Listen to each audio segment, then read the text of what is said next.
Start with you, my friend. Good morning. What's up, man? How you doing? With us. Good. A lot of people looking forward to this, to you putting me in my place. I doubt that. I doubt that. Oh, no, they are. I doubt that. I do what I do. Let's go. Let's go. Let's start with this. Is this the perfect move for the Knicks?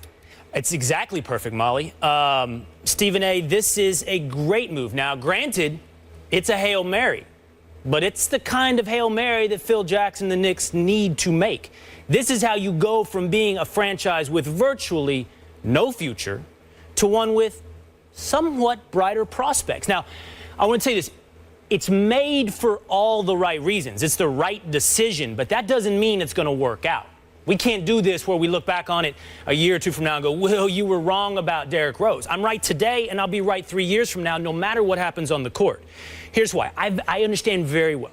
Derrick Rose has a very checkered injury history. He's on the way back up.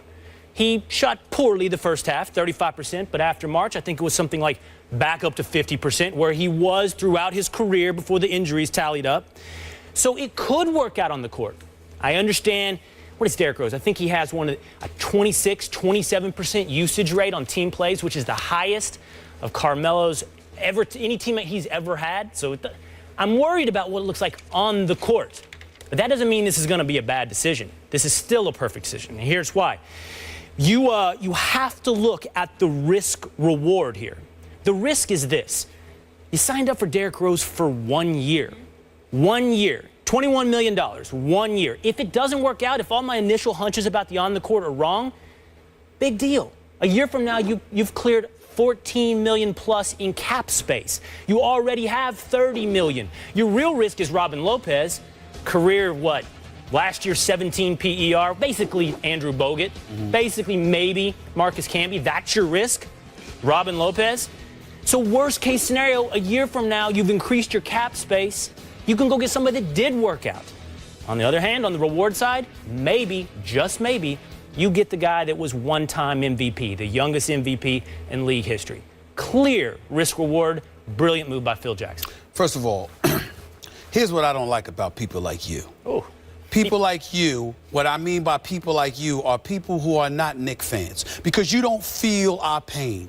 You don't feel our suffering. You have no sensitivity whatsoever to it. Are you from Texas? That's right. Yeah, see, that's the problem right there. That's one of the problems right there. I live in New York now. I don't care. You don't care. That's like Skip talking about he lived in Oklahoma City. Take your behind back to Oklahoma City. I don't care about that. It doesn't count. If you ain't from New York City, then you don't absorb and feel the pain that we have been enduring. So you're sitting up here giving me a whole bunch of numbers, PER numbers, acting like some analytics dude. That ain't what matters here. Let me tell you something, Will Kane. Here's the deal. Derrick Rose can play. Derrick Rose is no scrub.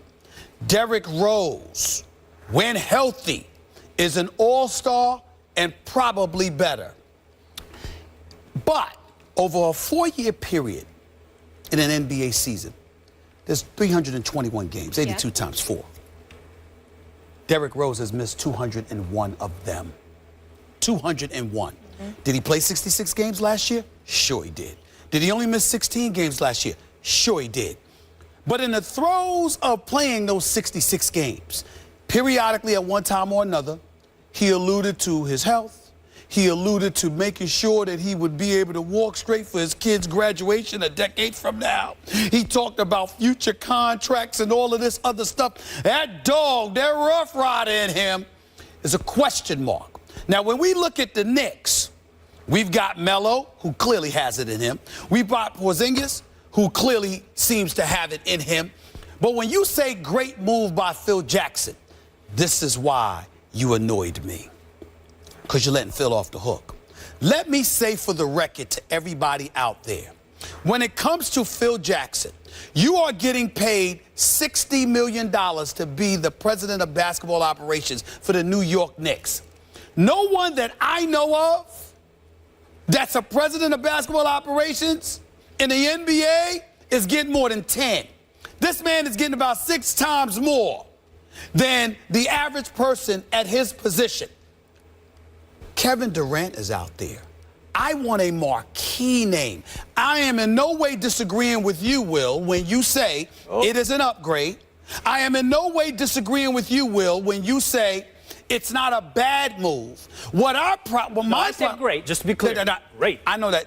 What my problem with you is, of course, it's great from the standpoint he's making $21.3 million. He's entering the last year of his contract. He's going to be inspired to go out there and perform, et cetera, et cetera. What I'm saying is, if you're Phil Jackson, the 11-time champion that is Phil Jackson, with the cachet that's so significant that James Dolan went out there and brought you on board so you could take the pressure off of him because people were scheduled to boycott outside of Madison Square Garden before an Indiana Pacers game that March. You brought Phil Jackson in there to take the heat off of you, and you brought Phil Jackson there because he was supposed to have the cachet to get marquee names. I want my marquee name. I have won this debate, and you don't even know it yet. You don't even know the traps you walked into. Okay. You're cornered. I'm going to unveil it for you right now. Please. Now, first. I don't like laughing on first take.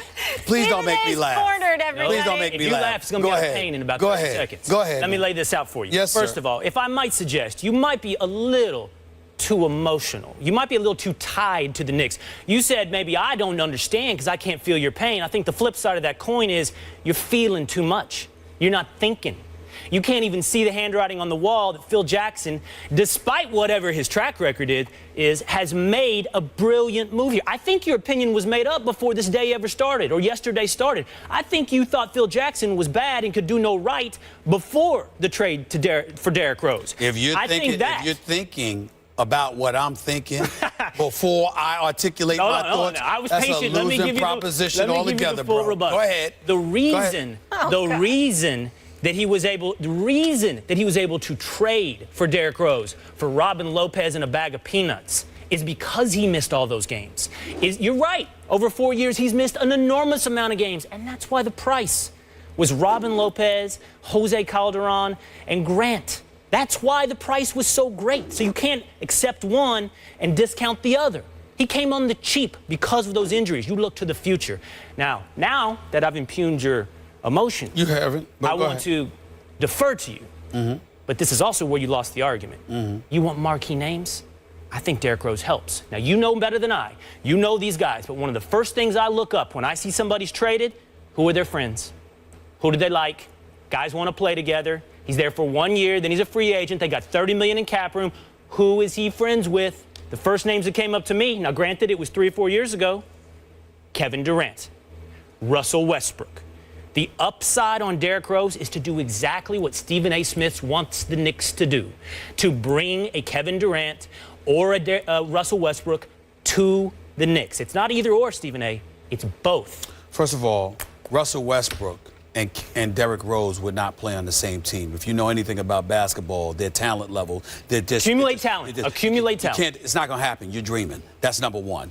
Number two, certainly Derrick Rose got along with a few players. Kevin Durant is one of them. If you know anything about Derrick Rose is an incredibly nice guy.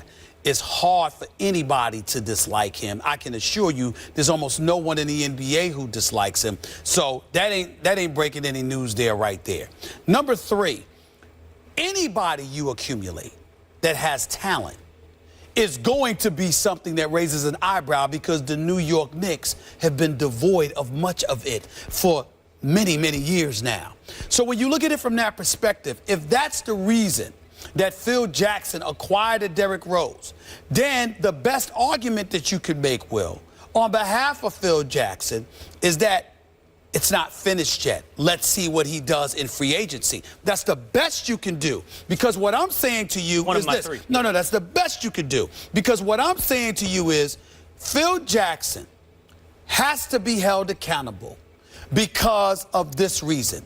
You are a marquee name. You were brought to the Mecca to attract marquee names.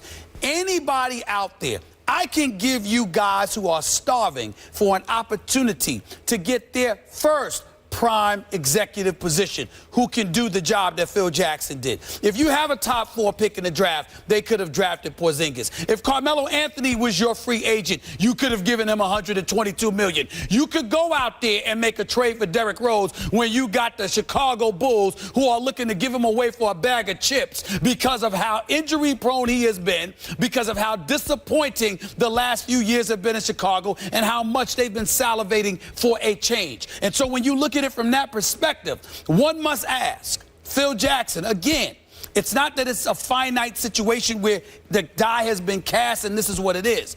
I am simply saying, I'm looking at Phil Jackson, not saying that he hasn't done anything.